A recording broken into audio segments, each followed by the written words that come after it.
Madame Sérovi. Oui, je voudrais revenir là, sur ce que vous avez dit tout à l'heure. Vous avez dit, on ne touche pas. Ouais. Alors c'est bien, mais sauf qu'il y a des habitations en zone inondable à Plaisance, il y en a même pas mal. Donc effectivement, c'est le syndicat SIH qui est censé s'en occuper, mais vous n'êtes pas sans savoir que pour les citoyens, c'est une nébuleuse. On n'a aucune information de ce que fait ce syndicat. Donc je pense que ce serait quand même la moindre des choses que la municipalité nous informe de ce qui s'y fait, de ce qui est prévu. Qu'apparemment, il pourrait y avoir des choses prévues dans les zones habitables, pas dans les zones agricoles. Et enfin, voilà, moi je trouve que là, c'est pas une histoire de dire il y a peut-être un budget pour ça, mais je pense que ce serait quand même important que les citoyens soient prévenus parce que ça a quand même un impact très important, très très important. Et à ce propos, j'ai vu sur le site de la mairie que le plan communal de sauvegarde date de 2014 et les acteurs en cas de risque, il y a M. Escoula, il y a Marc Fischer, il y a Mme Cobé. Je pense que ce serait pas mal qu'on mette à jour. Oui, Monsieur Reski, vous avez entièrement raison, mais c'est en cours actuellement de revoir complètement le plan sauvegarde de sécurité. Oui, il faut se dépêcher parce que quand Oui, il ne mais pleut pas, là, quand il va pleuvoir, les sols seront secs, et là, on risque d'avoir un gros problème. Mais il y a eu énormément de changements. Vous savez, vous rigolez, mais moi je suis raisonnable, alors en fait, ça fait beaucoup moins rien. Non, mais oui, et je trouve que ce serait bien qu'on connaisse au moins les acteurs. Tout à fait, mais on est dessus depuis un certain temps. Il y a beaucoup de changements au niveau de la tête de tous les services. C'est pour ça qu'il faut prendre un peu de temps pour le faire correctement. Et l'histoire du syndicat, moi j'aimerais bien être informé de ce qui s'y passe. Alors, pour la tête, à la place de M. Escoula, vous pouvez mettre Philippe Millot. Oui, mais il n'y a pas que lui. À la place de M. Fischer, vous pouvez mettre M. Moreau. Vous lui achetez des bottes. Lors de chaque domaine, quand même, il y a toujours quelqu'un sur le terrain. Ah non, ne revenez pas là-dessus. Non, on va s'arrêter. On arrête. On est sur le DOB. Alors, le DOB, c'est simplement, on le vote pas. Enfin, alors, est-ce que vous avez sur le DOB? Oui, sur le DOB. Allez-y. Oui. Donc, moi, je voulais juste rajouter, rebondir un peu sur l'échange, la réponse que vous avez donnée. Ce qui me gêne un peu, c'est que vous dites, finalement, le Conseil ne va pas être saisi des grandes options, de grandes visions cette année, hein, et que tout va se passer dans la campagne électorale. Là, il y a Estugia, il y a 170 logements qui vont commencer.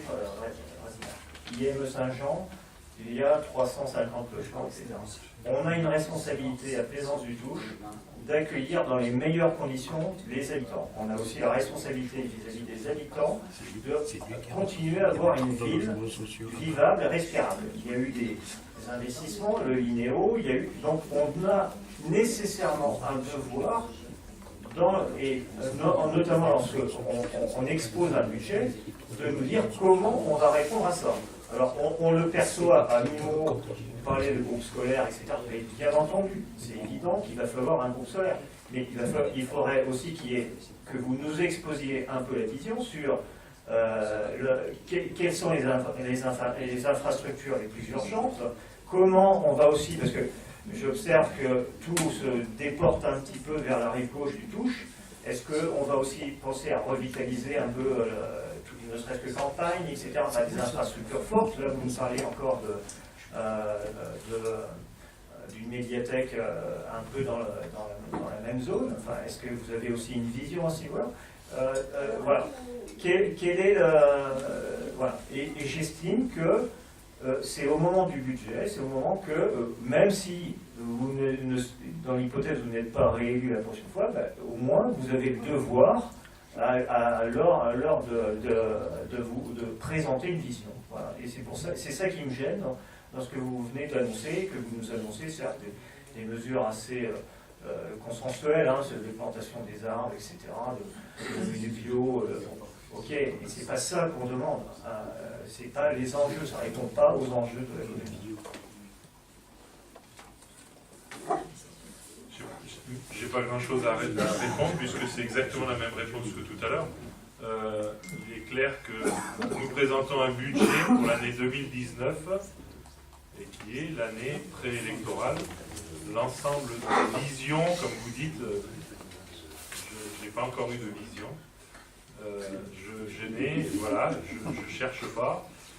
Je les présenterai, on en discutera quand on préparera la campagne, parce que je ne vois pas en quoi, si j'avais une vision aujourd'hui, je l'annonçais, en quoi elle est pertinente d'une part, et puis voilà, est-ce qu'elle a un tant soit peu de fondement, sachant qu'on a été élu pour 6 ans, et qu'on arrive au bout du mandat. C'est rien. Pas d'autres. On peut passer au vote. Moi, j'ai encore une toute petite question. Enfin, non, une question. J'ai pas retenu ou j'ai pas bien mémorisé la différence entre les effectifs 2018 et 2019. Enfin, l'écart, combien en tout on a perdu d'agents? Et est-ce que vous pourriez me répéter aussi la différence entre ce que coûte le net là et ce qu'on économise grâce à ce système? J'ai mal mémorisé les choses. Je pense que c'est intéressant. Je vais vous redonner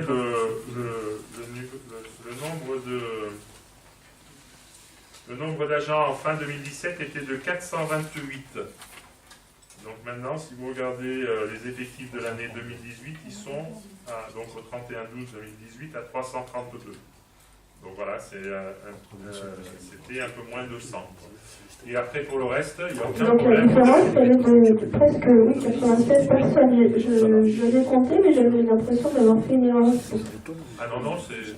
Donc les effectifs ont baissé de 96 personnes.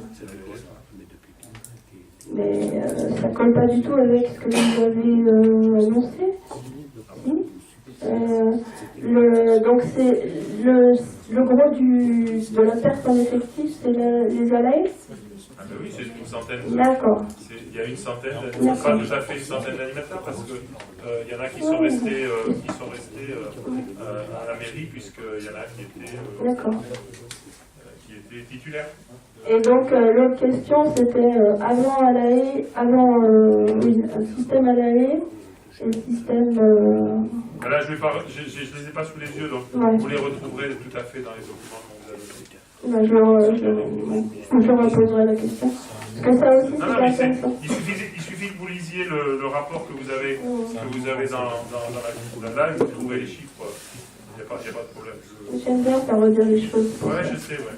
Parce qu'après, c'est utile. Et là, vous les avez, donc c'est encore mieux parce que c'est Voilà. écrit. Donc, C'est pas écrit, elle le demande. voilà, si c'est pas écrit, il n'y a pas Ah, de, je il y a peux pas de faire un problème. plaisir de Donc demander. 428, c'était pas correct. écrit, je vous le dis, le reste, c'est écrit. Il n'y a pas de problème, vous pouvez le retrouver sans aucune... Encore un tiers, 96 personnes en moins. Ils n'ont pas complètement disparu.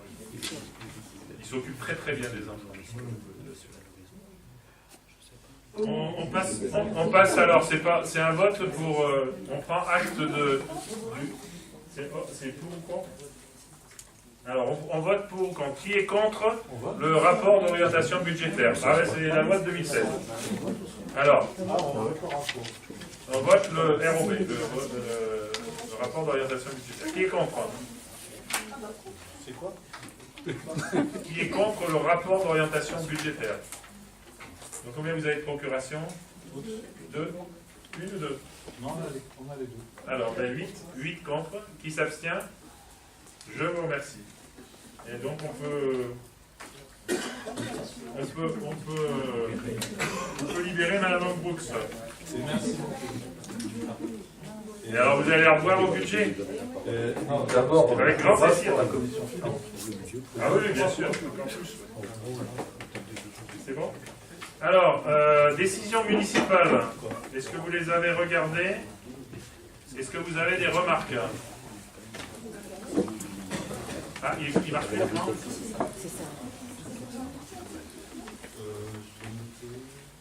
Donc, il n'y a pas de problème. Tu bloques la porte. Ensuite, convention tripartite entre la commune, l'association Loisirs, Éducation et Citoyenneté Grand Sud et Madame Brignonne. Personne ne verra que tu t'en vas. Donc vous avez compris, si vous avez regardé le document qui était adjoint, que donc c'est dans le cadre du PEDT.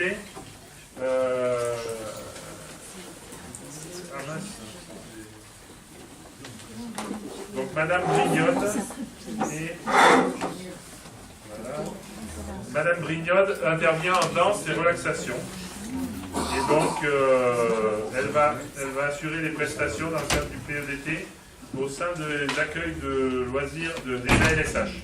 Donc c'est les centres de loisirs. Et donc il y a besoin de cette convention tripartite puisque c'est l'EC qui est en charge des centres de loisirs. Et donc Madame Brignode intervient et donc on a. Donc le défraiement sera de 23 € par intervention. Et vous m'autorisez à signer une convention fixant le cadre de cette intervention. Vous avez le droit de le penser. On passe au vote. Qui est contre cette convention? Qui est pour? Je ne vous ai pas vu souvent. Non, pas oui, qui s'abstient? Merci à l'unanimité. Bon. À chaque fois. Octroi d'une subvention exceptionnelle à l'association Européens Jumelage. Alors, c'est peut-être parce que ni Isabelle ni Gérard Delpech sont là, donc c'est moi qui vais. Donc vous avez compris que les 22, 23 et 24 mars 2019, il y aura plusieurs cérémonies dans le cadre du jumelage. Et en particulier la commémoration du 80e anniversaire de la Retirada, en lien avec la ville du Thébault. Mais en fin de compte, 2019, c'est également le 40e anniversaire du jumelage avec Lingfield et le 30e avec la ville de Karnat. Donc, à cette occasion, c'est l'association Europlaisance Jumelage qui va assurer l'organisation du week-end et qui a donc pris en charge une grande partie des frais. Sachant que donc ils vivent principalement sur des subventions, que ce soit de la mairie, donc pour ça ils ont demandé des subventions au conseil départemental, je crois, ils l'ont eu, au conseil régional, je ne sais pas le résultat et je ne suis pas sûr, et à l'Europe, pour lequel a priori ils auront une subvention mais elle sera versée dans fin d'année prochaine, si j'ai bien compris, c'est même pas fin 2019, c'est peut-être même fin 2020. Et donc pour boucler le budget, ils avaient besoin d'une subvention supplémentaire, d'une subvention exceptionnelle de 1 000 € pour être sûr de pouvoir boucler leur budget. Et donc c'est ce que l'on vous propose de voter. Qui est contre? Qui s'abstient? Merci à l'unanimité. Donc rapport d'orientation budgétaire, c'est bon. Ah, sauf si vous voulez qu'on recommence. J'ai pas envie. Il y a quelqu'un qui veut en parler de Non Marché, là, de fournitures diverses pour le service technique et la ville. Ah, merci. Merci, Martin. On a passé la semaine dernière. Le micro, après. Madame était présente. Et c'était pour faire un avenant, car on n'arriverait pas à acheter les fournitures tant électriques que de quincaillerie, que de revêtement de murs et de plomberie. Donc on a pris 10%, un avenant de 10% sur les sommes qu'on avait déjà votées. Donc ça vous donne le montant, vous avez le tableau. Et c'est pour justement, j'en ai parlé tout à l'heure, on a augmenté sur un an de 3000 m² la surface de bâtiment et bien sûr derrière il faut davantage d'entretien. C'est pour assurer cet entretien-là qu'on a besoin de faire un avenant. Donc vous avez les montants en face de chaque remis d'expert. Si vous avez des questions. Oui. Je n'ai pas de question, monsieur Bravas, mais simplement c'était moi qui étais présent à la Ah oui, pardon. Oui. Excusez-moi. Monsieur Thomas me voit partout. Non, j'ai l'habitude de vous voir à chaque réunion, monsieur. C'est vrai que ce jour-là, c'était monsieur Malherbe. Excusez-moi, madame Renaud-Vieux. Monsieur Malherbe aussi, hein, tu peux. Je ne sais pas lequel des deux est le plus offensif. Alors du coup, puisque Monsieur Thomas me voit partout, c'est bien ce que je dis. puisque Bernard ne pose pas la question, je vais le faire. Non, non, mais la justification, c'est qu'on est passé, alors j'ai plus les chiffres, de X dizaines de bâtiments à Y dizaines de bâtiments. De 107 à 121. 121, voilà. Ça sert à 121. Donc 121 bâtiments, même si ça prend un petit peu de temps, je pense que ça doit pouvoir être possible d'en avoir la liste. Ah, mais il y a une question diverse, il me semble, là-dessus. Non, mais c'était juste pour relancer une couche à chaque fois. Mais il y a une question diverse, il me semble. Donc c'est bon, qui est contre? Qui s'abstient? Je vous remercie. Moi je m'abstiens. Ah, une abstention. Ouais, je m'abstiens systématiquement. Parce que vous n'étiez pas à la commission. Non, non, c'est pas ça, mais Monsieur Thomas doit savoir, je m'abstiens désormais systématiquement chaque fois qu'il y a un avenant, quelles que soient les raisons qui sont présentées. Et si je trouve que cet avenant est encore plus injustifié, je vote contre. Et bien là, il y a quelques justificatifs, donc il sera une abstention pour ce qui compte. Là, du coup, Martin, tu as été efficace. Ensuite, alors voilà, là maintenant on va vous présenter la nouvelle délibération. Donc en fait c'est une délibération qu'on a prise, alors je n'ai pas retrouvé, parce qu'en fait on a eu une réunion, alors je vais vous expliquer l'historique de cette délibération, nouvelle délibération d'aujourd'hui. On a eu une réunion avec le SDEG en début d'après-midi, qui est à 15h je crois. Donc à 14h. Ouais, non, 15h. Ouais, 15h. Donc, on a eu cette réunion à 15h et donc on a revu l'ensemble des travaux qui étaient envisagés, ce qui avait été fait récemment, etc. Et puis on est allé sur ces travaux pour lesquels ils sont pratiquement prêts. Ils ont fait l'étude. Donc il s'agit de la rénovation de l'ensemble de l'éclairage public de l'avenue des Pyrénées. Donc suite aux travaux de Tisséo et du Linéo. Donc ces travaux, il y avait une préétude qui avait été faite, et donc ce qu'on a voté, non ça c'est on n'a pas voté cette option. Voilà. On a voté l'option 2. Voilà, donc ça, alors je suis désolé, j'ai pas la date du conseil municipal en tête, c'est septembre ou octobre. Donc on a voté cette option qui était donc avec l'hypothèse que les mâts étaient en bon état, qu'on pouvait les gratter, on ne voit pas le détail des travaux, les gratter, les repeindre, de façon à ne pas du tout impacter le béton désactivé. Martin veut expliquer. Changer la lampe. Et puis changer la lampe, oui bien sûr, parce que le but c'était quand même d'avoir une rénovation de l'éclairage.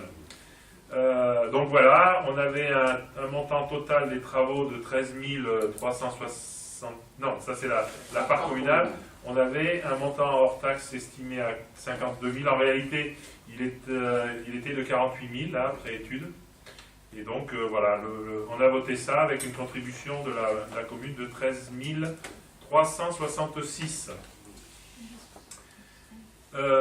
Suite donc à la préparation de ces travaux, le SDEG, donc c'est ce que j'ai dit en début de séance, a très bien, en tous les cas, exercé son devoir de conseil et nous a dit que, selon lui, c'était pas approprié parce que les mâts sont en beaucoup plus mauvais état que ce qu'on avait estimé à cette époque-là. Il a fait faire un diagnostic par le bureau de contrôle. Voilà, donc c'est suite à un diagnostic. Oui, de toute façon, c'est pas le SDEC direct qui a fait l'ensemble de la préparation, c'était avec la société, avec la société. Je me rappelle. Et donc, ils nous ont rappelé qu'ils avaient proposé 2 options. Et donc, on va revenir sur l'option 1, donc c'est pas celle qu'on avait retenue, et qui reste dans ces eaux-là, à peu près. L'idée, c'est de remplacer les mâts existants, c'est-à-dire sans en rajouter de nouveaux, mais simplement en ajoutant en lieu et place des nouveaux mâts et surtout un nouvel éclairage tout le long, qui peuvent être supportés par ces nouveaux mâts, sachant que, parce que vous imaginez bien que le souci de la municipalité, c'était de ne pas casser béton désactivé.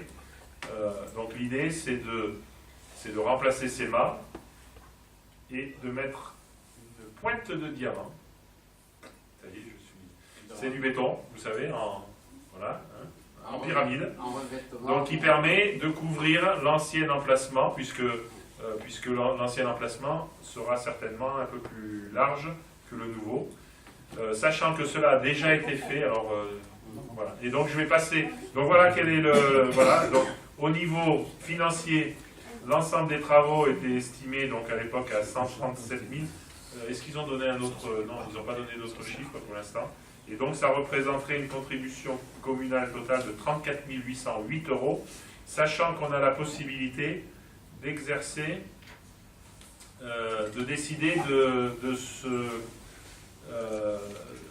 demander à OSDEG de se mettre sur les rangs d'un emprunt, donc qui sera sur 12 ans, et qui nous permettra de payer ces 34 808 € sur 12 ans, en utilisant les emprunts du SDEG. L'autre possibilité étant qu'on les prend sur nos fonds propres, les 34 808 € sur le budget 2019, sachant que ce sont obligatoirement des sommes qui sont prises sur le budget fonctionnement et non pas investissement. C'est un peu compliqué, je ne vais pas tout expliquer. Alors maintenant je laisse la parole à Martin pour compléter. On l'a dit de la part communale de 13 366 à 34 808, et je pense que ça vaut le coup en mettant du matériel neuf et qui on n'aura pas à le voir d'ici quelques années, parce que repeindre ces mâts existants qui sont assez touchés, ça va représenter aussi du travail de sablage. En plus, les commerçants ont déjà subi pas mal d'inconvénients pendant les travaux, et leur apporter maintenant de la poussière au-devant de leur vitrine, ça ne ferait pas. Mais ce n'est pas que ça. Vous avez vu que l'INEO a mis 4 ou 5 mâts en place, du matériel neuf, et ce sera ce type de matériel qui sera mis tout le long de l'avenue. Je pense que c'est une petite précision, c'est une quarantaine de mâts qui est concernée. 33. Si vous avez des questions, et on a appris ça cet après-midi puisqu'on avait réuni. Non, pas de question, juste une remarque, faire un emprunt pour 20 000 €. Enfin, c'est ouais, mais c'est sur le budget fonctionnement. Ouais, non, mais on va être à ce niveau-là hein, pour certaines équipes, pour certaines dépenses de fonctionnement cette année, on sera. On a 37 millions d'euros dans la cagnotte. Non, c'est pas. Ouais, mais. On manipule pas les chiffres de la même façon, donc je ne vais pas y revenir, mais voilà. Il y a une différence entre le budget fonctionnement et le budget investissement, et puis voilà, quoi. Il y a les AdSense cette année. À 1 € l'habitant, on arrive à le financer. Oui, non, j'ai compris. Ouais. Est-ce qu'on a vraiment besoin d'un bureau d'études pour ça, la maîtrise d'œuvre? Les services communaux peuvent pas la prendre en charge? Qui ça? En maîtrise d'œuvre. Je vois 7 000 € à peu près de maîtrise d'œuvre pour 30. Non mais, et où est-ce que c'est? Je vois que j'ai pas bien entendu. Où est-ce que c'est que vous voulez choisir, vous voulez trouver ces compétences? Je sais pas, dans la commune, dans les services. Mais c'est le SDEC qui nous fait ces travaux, ils ont leur propre bureau d'études. 7 000, oui, mais 7 000, je voudrais dire, il n'y a pas de petites économies. Enfin, moi je trouve que pour mettre des lampadaires, ça fait. C'est bien payé, quoi. Ah, mais C'est pas comme ça qu'on fait un vous estimez que c'est bien payé? Non, il y a no comment. Là, franchement, no comment. Parce que c'est. Enfin bon, non, no comment. D'autres? Qui vote contre? Qui s'abstient? Alors, juste, comme on n'a pas la délibération là sous Ouais. les yeux, le texte de la délibération. Alors, je vais le lire. Je peux une le lire. demande de financement, c'est. Non, mais je vais pas m'en choquer. Alors, fourniture et mise en place de 39 lanternes de style à technologie LED de 40 watts environ sur mât existant à conserver. Donc ça, c'est la commande de SDEC en fait, la libération. Non, c'est là, oui, je me trompe. Il y avait les deux délibérations. Non, mais je veux dire, l'objet de la délibération, c'est la commande qu'on va passer aux ZEC. Ah oui, oui, complètement, oui. C'est l'acceptation de la part restant à la charge de 34 808 euros et la demande de couvrir la part restant à la charge de la commune par voie d'emprunt et de prendre rang sur le prochain prélude DEC. Non, mais moi je suis pas d'accord sur l'emprunt.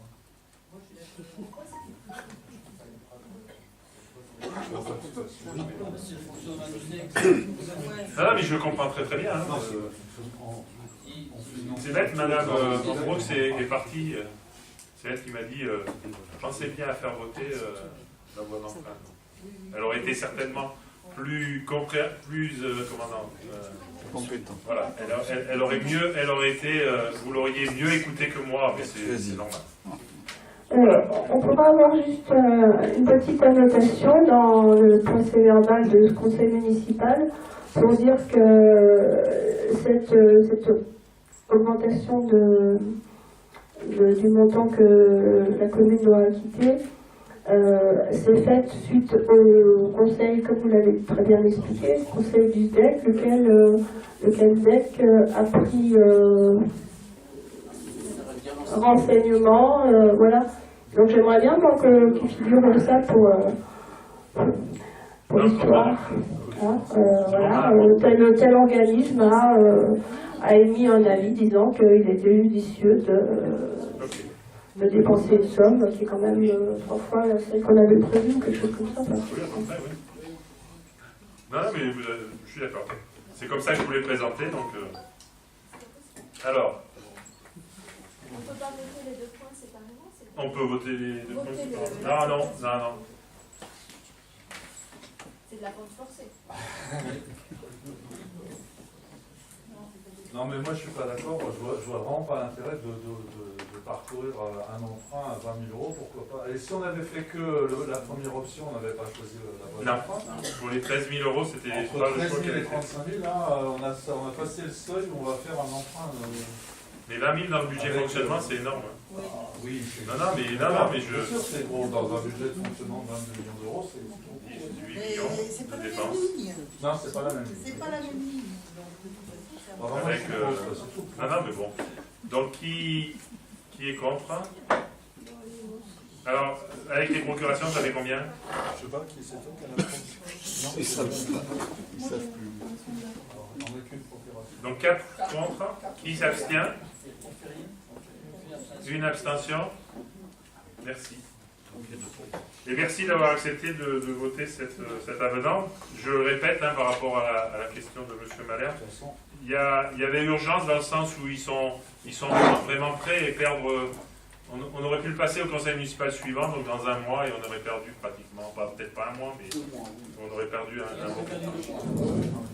C'est pour ça qu'on a passé outre ce qu'on vous avait dit lors d'un précédent conseil municipal, que systématiquement on refuserait de voter quand vous présentez à la dernière minute un avenant. Et donc je vous en remercie d'autant plus. Et nous de même. Alors maintenant je vais laisser la parole à Pierrick. Pierrick Morin, pardon. L'objet c'est une rétrocession complémentaire de VRD du groupe d'habitation Villa Véronès qui se situe impasse Francis Cargo. On a eu une demande adressée à monsieur le maire concernant les 8 copropriétaires de cette impasse qui sont représentés sur les parcelles BP 148 et BP 179. C'est de la voirie en bon état apparent, sans trottoir, sans espace vert et dont le réseau d'éclairage public est déjà pris en charge par la commune. Ce groupe d'habitation a été autorisé par permis de construire en date du 17 juillet 1995 et qui a été aussi, avec un autre PC, en transfert le 13/09/95. Ce lotissement est desservi par 3 rues principales déjà incorporées dans le domaine public, à savoir les rues Gustave Faubert, rue René Chateaubriand et impasse André Chenier. L'impasse résiduelle Francis Cargo à cadastré BP 148 Capot, BP 179 dessert quant à elle 8 habitations. Une rétrocession a déjà été effectuée sur ces parcelles cadastrées, sur les 3, sauf ces 10 parcelles 148 et 179. Cependant, il est bon de savoir que ces parcelles BP 148 auraient dû être rétrocédées puisqu'elle faisait partie du périmètre d'enquête publique mené en 2006, selon la délibération numéro 667. Dans son rapport d'enquête publique du 25/04/2006, le commissaire enquêteur donnait un avis favorable à la rétrocession des VRD, sous réserve que la parcelle BP 179 soit incluse au sud de la parcelle BP 148.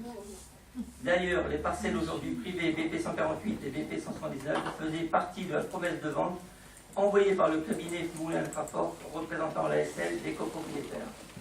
Par délibération numéro 06-144, la réserve du commissaire enquêteur avait été prise en compte et ces deux parcelles avaient été intégrées dans la liste des parcelles à rétrocéder. Pourtant, par acte notarié du 19/7/2007 actant la rétrocession des VRD, ces parcelles ont été omises. L'intégration votée des parcelles BP 179 et BP 148 et 179 par délibération 06-144 n'a pas été prise en compte. Par conséquent, il convient de régulariser cette situation et d'approuver le principe de rétrocession des parcelles cadastrées BP 148 et BP 179 en l'état au prix de 1 € symbolique et d'autoriser M. le maire à lancer la procédure idoine et à signer tout document permettant la dite rétrocession à la ville, les frais d'acte étant à la charge de la commune et les parcelles seront versées ensuite au domaine public de la commune. Vous avez tout compris? La motivation, c'est pour céder cette parcelle-là. En quoi elle a été motivée Elle a été motivée dans le fait que c'est une erreur. Au départ, c'est une erreur. Donc on s'amuse, on s'amuse pas. Le service urbanisme essaie de répertorier tous les manquements qui ont été faits à l'époque, et de ce fait, tout le reste du lotissement a été pris en charge de la commune, sauf ces deux parcelles-là. C'est une erreur, comme je le dis, c'est un acte notarié qui n'a pas pris en compte ces deux parcelles. C'est pour ça. Justement, c'est une omission ou un oubli? Un oubli du notaire. Parce que là, c'est Non, mais c'est un oubli du notaire qui date de 2007. Non, mais juste deux choses. Donc c'est une erreur du notaire, ça c'est une chose qui est un fait. Et en revanche, dans la délibération, c'est juste une question de français. Le terme qui a été utilisé, c'est omis. Donc ça voudrait dire que le notaire a fait exprès de oublier. C'est pas volontaire. Souhaitons. En tout cas, si c'était volontaire, il faudrait le faire payer. Une omission à l'euro symbolique. Non, mais c'était une remarque comme ça en passant. C'est un peu injuste qu'un notaire oublie des parcelles dans... Ouais, mais c'est pas... Je ne veux pas faire le procès des notaires, mais on le voit tous les jours, des notaires qui font des erreurs, malheureusement. Et que ceux qui font rien ne font pas d'erreur.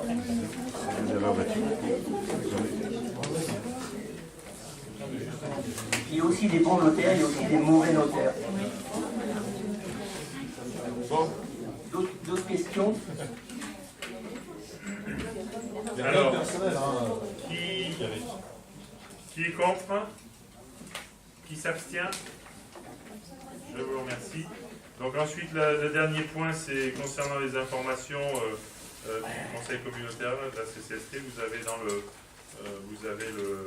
compte rendu de la séance du 29 novembre 2018.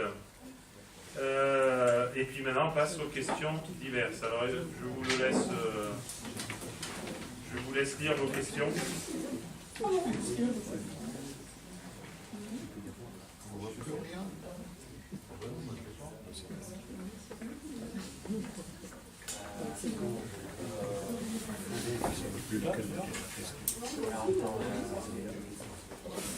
Mais c'est toi qui l'as envoyé.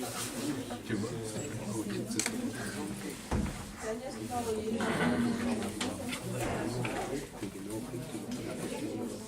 Ah ben je ne sais pas. Ah, vous voulez que... Non, mais on cherche. D'habitude on ne les lit pas, donc c'est tout. Monsieur Crène a trouvé avant vous. Oui, Non, c'est bon, on y va. On a des ordinateurs un peu lents. Alors, première question. Ouais. Exploitation de l'espace cinéma du complexe Monestier par l'association Seigneur Plaisant. Nous vous rappelons les termes de l'une des questions diverses posées par le groupe Aventon Plaisance lors du conseil municipal du 19 septembre 2018. Il s'agissait d'obtenir toutes les informations administratives et comptables détenues par le service comptabilité de la commune au titre de l'exploitation de l'espace cinéma du complexe Monestier. Informations émanant de l'actuel prestataire, l'association Cinéart Plaisance, CAP, ainsi que du précédent prestataire, l'association Écran 7. Nous renouvelons donc aujourd'hui, à l'occasion du DOB, notre demande en la complétant. Donc rappel, conformément aux termes de la convention d'occupation temporaire du domaine public pour l'exploitation de l'espace cinéma du complexe Monestier de Plaisance-du-Touche, signé entre la commune de Plaisance-du-Touche et son nouveau prestataire, l'association Cinéart Plaisance, convention qui, en son article 13, intitulé Information financière de la commune, stipule le bénéficiaire fournira à la ville de Plaisance-du-Touche une comptabilité analytique, produits et charges, lui permettant d'identifier les résultats. Il produira en outre à la ville de Plaisance-du-Touche, une fois par semestre, ses imprimés de déclaration de TVA. En tout état de cause, le bénéficiaire devra fournir à la ville de Plaisance-du-Touche un état de caisse récapitulatif du chiffre d'affaires de l'année et un bilan comptable annuel. Les récapitulatifs annuels seront certifiés par un expert comptable et transmis à la ville de Plaisance-du-Touche dans un délai d'un mois suivant clôture de l'exercice. Enfin, l'occupant consent par avance à délivrer à la commune toute information comptable ou financière qu'elle solliciterait. Les parties précisent que cette obligation est une obligation essentielle de l'accord des parties. Donc, au vu de ce que je viens de vous répéter, qui fait partie de cette convention, nous souhaitons que nous soient communiqués les documents comptables dont la ville de Plaisance-du-Touche se doit de disposer. Donc, à savoir, vous connaissez sans doute mieux que moi, les documents comptables fournis par l'association CAP, conformément à cet article 13 de la convention précitée, et ce, à compter du 14 février qui est la date de la réouverture du cinéma Plaisance-du-Touche, et par voie de conséquence, la date de début de son activité. Premier point. Et deuxième point, les imprimés semestriels de déclaration de TVA, état de caisse, sont les justificatifs que l'association CAP est tenue de fournir au terme de cette convention. Les justificatifs des sommes versées, et ça c'est un point intéressant, versées chaque mois par l'association CAP à la commune de Plaisance-du-Touche depuis son entrée dans les lieux, conformément à la convention précitée, donc, qui, en son article 9, relevant d'occupation, prévoit le versement d'une redevance annuelle de 40 000 € payable mensuellement, plus un pourcentage sur le chiffre d'affaires réalisé, soit 1% jusqu'à 800 000 € et 2% pour les sommes au-delà. Oui, pardon, excusez-moi. Le bilan comptable annuel de l'association CAP aussi, bien sûr, au titre de l'exercice 2018. Et enfin, pour finir, à titre de comparaison avec le prestataire actuel, les bilans comptables annuels du précédent prestataire, l'association Écran 7, pour l'exercice 2017. L'exercice 2016 et le mois de janvier 2018, puisqu'il y a eu un mois d'activité, enfin de l'activité de présence, on va dire. Donc, tous ces documents que les services comptables de la commune de Plaisance-du-Touche n'ont certainement pas manqué finalement de réclamer, comme le prévoit la réglementation. Donc voilà. Donc en mémoire, en l'état actuel de nos informations, l'association Écran 7 a libéré les locaux le 29 janvier 2018 et les projections cinématographiques ont repris le 14 février 2018. Ok, alors donc par rapport aux divers documents que vous me demandez. Pour le premier point, donc les documents comptables, donc on vous donnera le rapport d'expertise du commissaire aux comptes de CRP quand on le recevra, puisque vous savez peut-être que la clôture se fait enfin, on reçoit les documents définitifs. Normalement, on ne peut pas recevoir les documents définitifs avant le mois de mars 2019 pour le bilan 2018. Donc, vous l'aurez quand on les recevra. Normalement, pour le prochain conseil, ça doit être bon. Si on les reçoit, oui.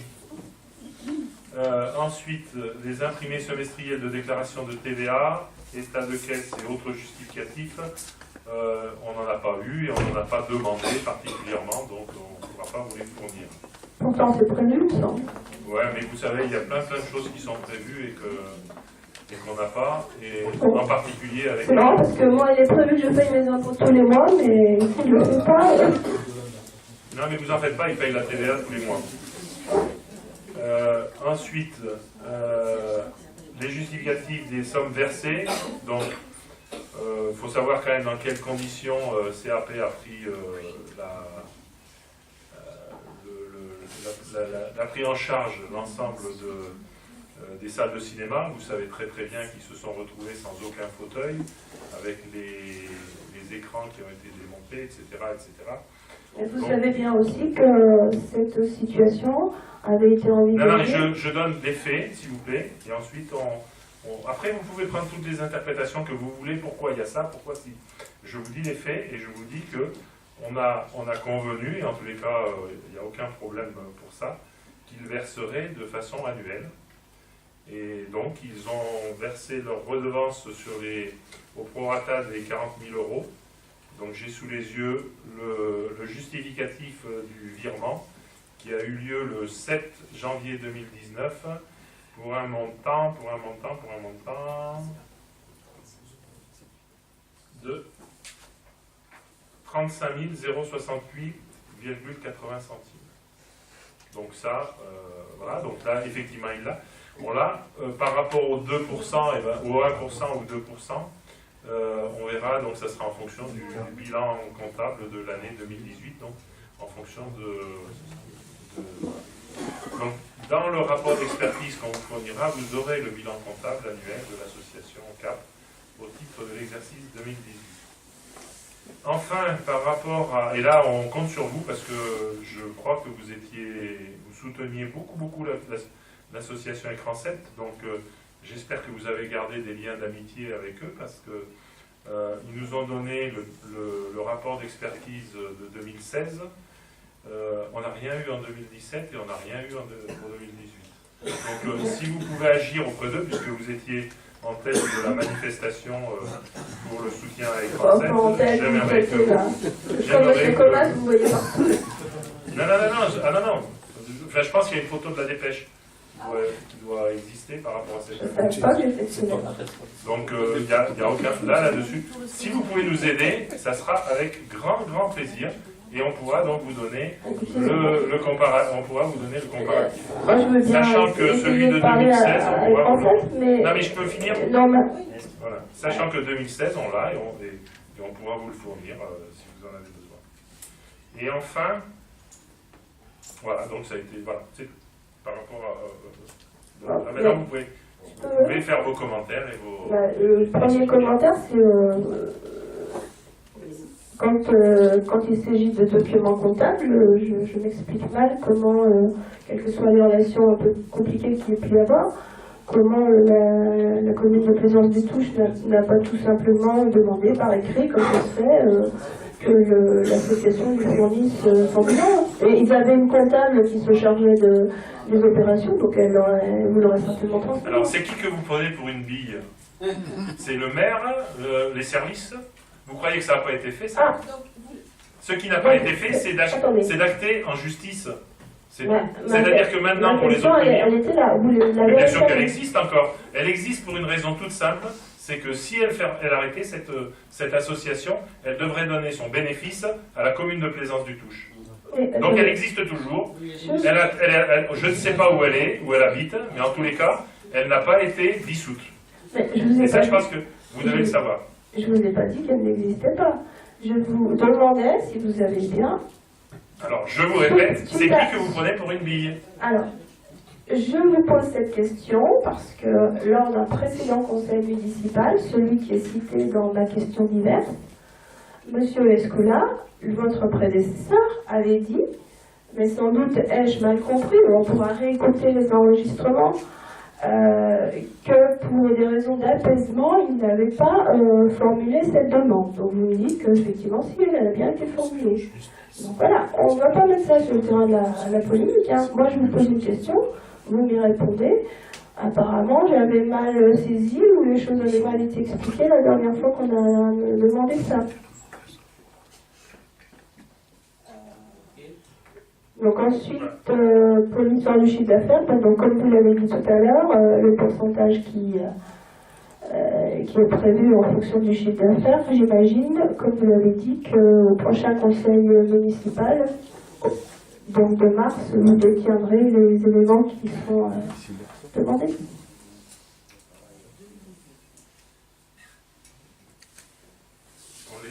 Je crois que ce que j'ai dit, c'est on vous les donnera quand on les aura. A priori, on devrait les avoir en mars. Je ne suis pas persuadé qu'à la date du conseil municipal de mars 2019, on ait déjà les documents. Dès qu'on les aura, on vous les donnera. Il n'y a pas de problème. Juste, je ne suis pas sûr d'avoir bien entendu par rapport aux déclarations de TVA, donc vous avez dit que vous ne les demanderez pas en revanche. C'est bien ce que j'ai entendu. Non, on ne les a pas demandés. On va voir dans ce qu'ils nous donnent. Peut-être qu'ils y seront. Mais il faut. Enfin, effectivement, on a peut-être eu de la mansuétude en 2018 par rapport à l'état dans lequel ils ont récupéré le cinéma. Et on peut très bien. Enfin voilà, donc ça s'est fait. Vous savez exactement dans quelles conditions ça s'est fait. Qu'on a été. Voilà, il y a eu un jugement qui nous a interdit il a fallu un accord amiable avec Écran 7 qui s'est traduit par la disparition de la totalité des fauteuils et des écrans. Et voilà, et puis voilà, Écran 7 a licencié ensuite ses employés, voilà, au minimum syndical, si j'ai bien compris. Donc voilà, après on porte les jugements qu'on veut, tout ça, ce sont des faits. C'est pas des jugements. Moi, je ne porte pas de jugement, je m'en tiens à ce au fait. Effectivement, l'association Écran 7 a récupéré les fauteuils, mais ces fauteuils leur appartenaient. C'est une première chose. Deuxièmement, sans trahir quoi que ce soit, lors des débats qui ont présidé à l'attribution de cette concession, j'avais personnellement posé la question à l'association CAP de savoir s'ils étaient prêts à financer les fauteuils et le matériel, et ils m'avaient répondu par l'affirmative. Donc je ne comprends pas... Là-dessus, il n'y a pas de doute, hein. Ils l'ont fait d'ailleurs, hein, puisqu'ils ont réussi à ouvrir dans un délai qui a surpris pas mal de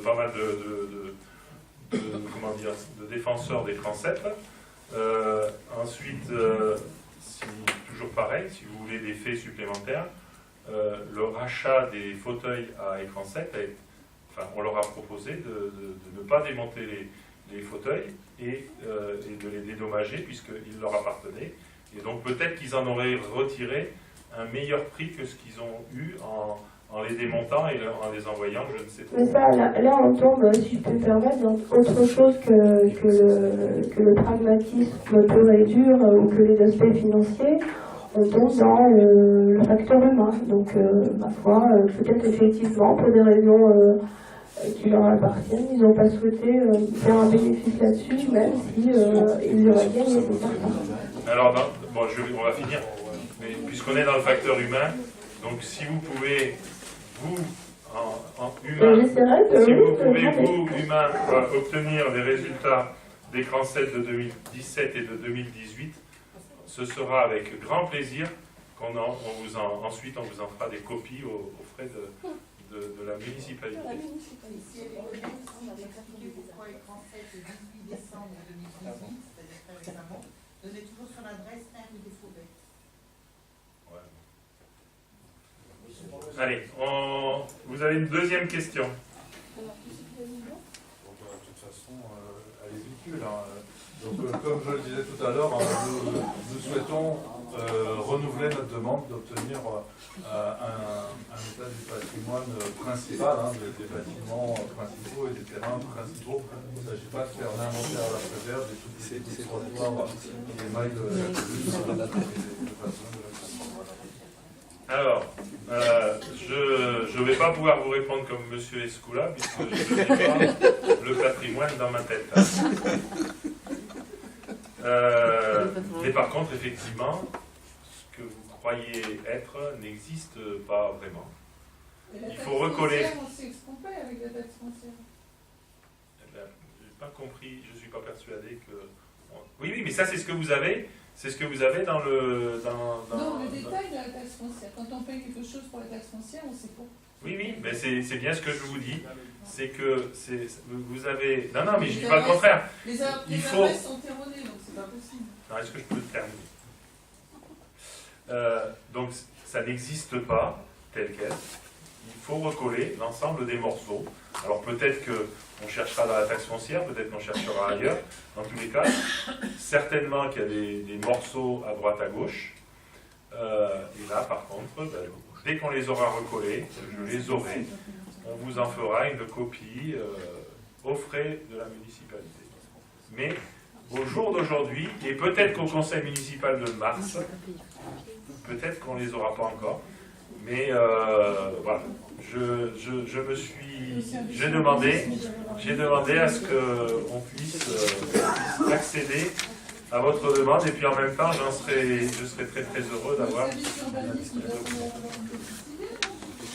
Alors une petite idée, oui, on en a des petites idées. On a des idées, on a des visions, on a tout ça. Mais comme ce n'est pas du factuel 100% vérifié, je préfère du factuel 100% vérifié. Et après, bien sûr, il y aura, a priori, j'espère qu'on n'aura pas les petits bouts de trottoir, etc. Ouais, non, mais Non, mais ça demandera un travail titanesque qui ne servira à personne, donc c'est pas ça qu'on a demandé. Donc, juste, je pensais qu'on en parlerait, parce que vous avez mis dans les documents du conseil municipal la liste des délégations. C'était votre demande. Oui, tout à fait, mais je pensais qu'on aurait l'occasion de revenir sur le sujet. Il me semble pas avoir vu apparaître dans cette liste le SITPRT. Donc, je me demandais s'il n'y avait pas encore un ou deux autres organismes sur lesquels on a des délégués, en particulier des délégués communaux et extra-municipaux. Ok. Vous l'avez noté, madame? Ok. On va regarder. Et notre titulaire aussi, on a un siège aussi, TPRT, il me semble. Hein? Oui, non, mais je parle du titulaire. C'est toujours M. Escola. Ah oui. C'est le président. Non, mais je pose la question formellement. Toujours le président. D'accord. Juste, j'ai regardé parce que... Petite anecdote. J'ai regardé parce que je m'interrogeais si M. Escola était toujours président du SITPRT. Il se trouve que nulle part sur Internet, vous trouvez une information là-dessus. Enfin, vous voyez, je trouve en termes de transparence des syndicats, publics, etc. Enfin, ça montre quand même des grandes lacunes. Les frais de fonctionnement du syndicat sont vraiment très très... Enfin, sont vraiment minimes. Alors, bonne, en tous les cas, bonne soirée. Et puis, il y a